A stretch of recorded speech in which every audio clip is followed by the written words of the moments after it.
Hello folks, my name's David Edgar, I'm the host of Heart and Hand, the Rangers podcast, and I'm joining you today to discuss Rangers' 1-0 victory over Hamilton at Ibrox that took us back to the top of the table after Celtic went down 2-0 at Easter Road today. And look, all games are must-win when you're at Rangers, but especially given our last few results and especially given the news from Easter Road today that we knew we had to get the win. If we didn't, we were Tommy Burns of Celtic, given an opportunity and failing to take it. And with all due respect to Hamilton Accies, it's a fixture Rangers had to be looking at and thinking, right, we can start to get a bit of our confidence back here after some disappointments in recent weeks. And we started brilliantly.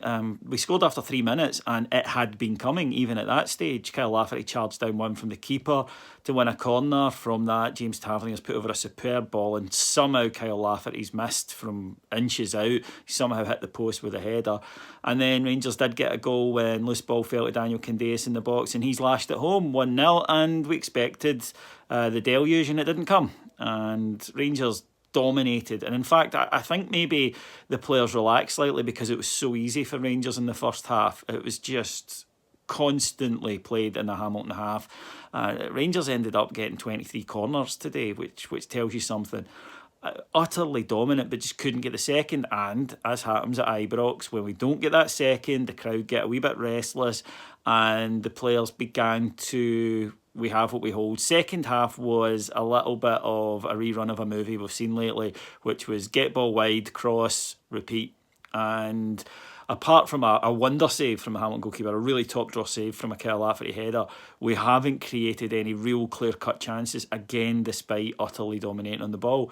But it doesn't tell us anything we didn't know. Rangers lack creativity. We need to find more creative options, and especially when Alfredo Morelos is out the side, Rangers don't carry the same threat. We saw it again today. We should have had that game put to bed many times over by half-time, never mind be worrying about it going into the last 20. And you could tell, I mean, there was a nervousness in the place. I was nervous because we just thought, oh God, wouldn't it be just like Hamilton to pop up here with a 25-yarder or a mistake or whatever.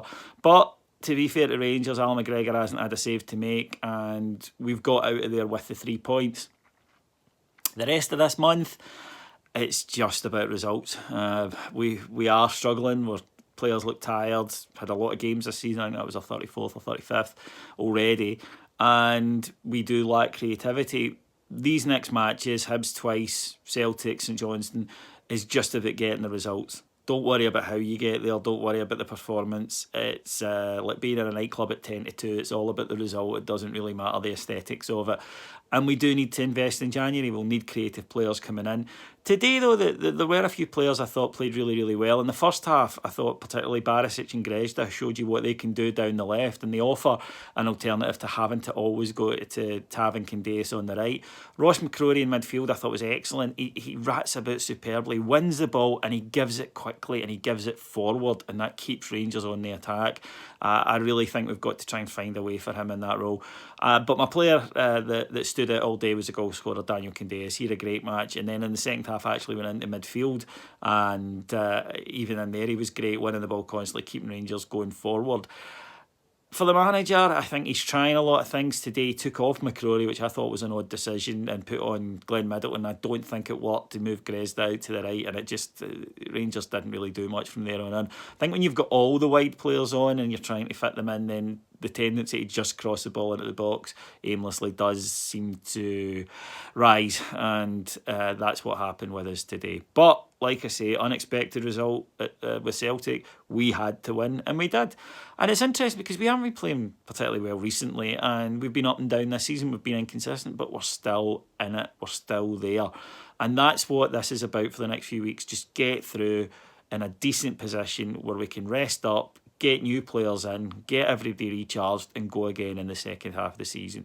Do that, and it's been a success.